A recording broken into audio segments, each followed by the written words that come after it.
இந்த lunch காம்போவ literally என்னோட ஆஃபீஸ்க்குலாம் கிளம்பிட்டு டைம் இருக்கேன்னு பண்ண ஸ்டார்ட் பண்ணது தான். எவ்வளோ நேரத்துக்குள்ள பண்ணேன்னு கடைசியா சொல்றேன். இந்த பாக்ஸ்ல இருக்கிறதெல்லாம் ஆல்ரெடி ப்ரிப் பண்ணது தான். பொட்டேட்டோ இப்ப கட் பண்ணி ஸ்லைஸ் பண்ணி வச்சிருக்கேன். மீடியம் திக்னஸ்ல அண்ட் ஆனியன், டொமேட்டோ எல்லாமே கட் பண்ணி வச்சிருக்கேன். ஆரம்பிக்கலாமா?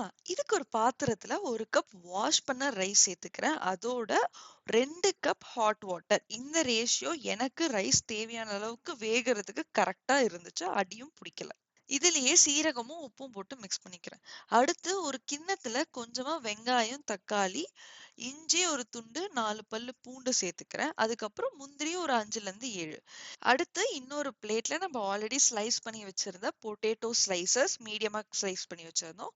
அதை வச்சுக்கிறேன். அண்ட் இன்னொரு கப்ல red capsicum, yellow capsicum, carrot இது எல்லாத்துக்குமே தேவையான உப்பும் இந்த ஸ்டேஜ்ல நம்ம ஆட் பண்ணி க்ளோஸ் பண்ணிக்கலாம். கரெக்ட்டா ஒரு 15 நிமிஷத்துல நமக்கு எல்லாமே தேவையான அளவுக்கு வெந்திருக்கும். எல்லாத்தையும் ஒண்ணொண்ணா எடுத்துக்கலாம். கீழ இருக்கிற ரைஸும் பார்த்தீங்கன்னா, அடி பிடிக்காம நல்லாவே வெந்திருக்கும்.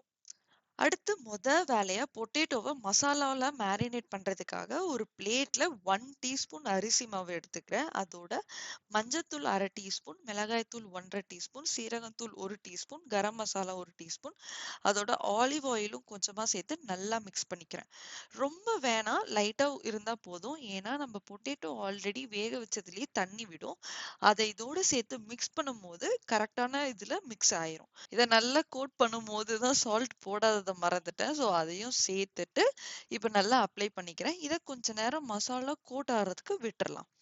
ஃபர்ஸ்ட் ஹர்ப் ரைஸ் பண்ண போறோம். அதுக்கு ஒரு பேன்ல ஆலிவ் ஆயில் கொஞ்சம், அது கூட சாப் பண்ணி வச்சிருக்க கார்லிக் நல்லா தாராளமா சேர்த்துக்கலாம்.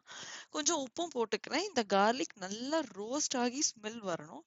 அதுக்கப்புறம் சீசனிங்க்கு டாமினோஸ் பீஸா சீசனிங்ல இருக்கிற ஆரிகனோ அண்ட் சில்லி ஃப்ளேக்ஸ் நீங்க ஆட் பண்ணிக்கலாம். அண்ட் அதுக்கு மேல மிக்ஸ்டு ஹர்ப்ஸும் சேர்த்துக்கிறேன். ஹர்ப் ரைஸ்க்கு ஹர்ப்ஸ் இல்லாம எப்படி? இப்போ வேக வச்ச சாதத்தை எடுத்து நல்லா இதோட போட்டு கிளறிக்கணும். அண்ட் லாஸ்டா கை நிறைய கொத்தமல்லியை சேர்த்து மிக்ஸ் பண்ணா ஹர்ப் ரைஸ் ரெடி. இது அகைன் பழைய பாத்திரத்திலே மாத்திக்கிறோம். ஏன்னா இந்த பேன்ல அடுத்த டிஷ்ஷும் பண்ண போறோம்.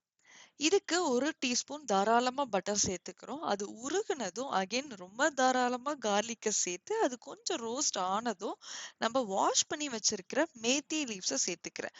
இந்த கிரீமி சாஸுக்கு மேத்தி இல்லாமையும் பண்ணலாம். பட் நான் இத சேர்த்திருக்கேன். இந்த கீரை எல்லாம் நல்லா சுருண்டு வந்ததும் அது எல்லாத்தையுமே ஓரம் சேர்த்துட்டு சென்டர்ல இன்னும் கொஞ்சம் பட்டர் சேர்த்து அதுல 1 டீஸ்பூன் மைதா ஆட் பண்ணி லம்ஸ் இல்லாம வர வரையும் நல்லா கொஞ்சம் மிக்ஸ் பண்ணிக்கணும்.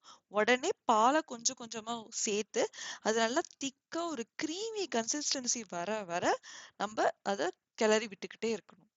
இந்த ஸ்டேஜ்ல தேவையான அளவு சால்ட் சேர்த்து pepper powder 1 teaspoon, garam masala 1 teaspoon, சீரகத்தூள் 1 டீஸ்பூன் சேர்த்து நல்லா மிக்ஸ் பண்ணிக்கோங்க.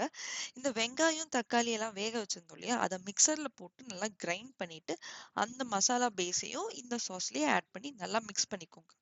செம்மையா ஒரு பிங்க் சாஸ் மாரி வரும். அதோட நம்ம ஆல்ரெடி வேக வச்சிருந்த கேப்சிகமும் சேர்த்து மிக்ஸ் பண்ணி ஒரு கொதி வரதுக்காக க்ளோஸ் பண்ணி எடுத்தா, creamy methi capsicum sauce ready.